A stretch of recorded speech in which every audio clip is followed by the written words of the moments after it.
My husband and I have a foster son. He's 12 years old. He came to us having been diagnosed with asthma. He had a lot of allergies. He would be sneezing just uncontrollably almost every morning.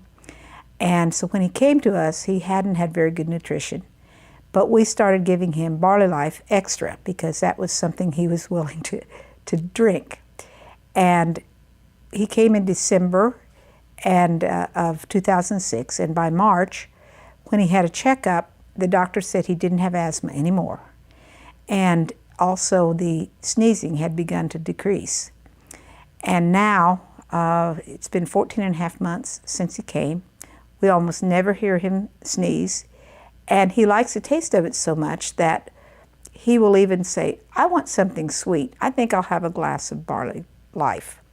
And so I know that that has been a big element in his increased health.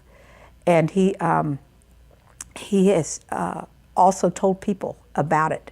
He knows that this will really help, and he tells people about that as well. So I know that BarleyLife has made a major impact on his health.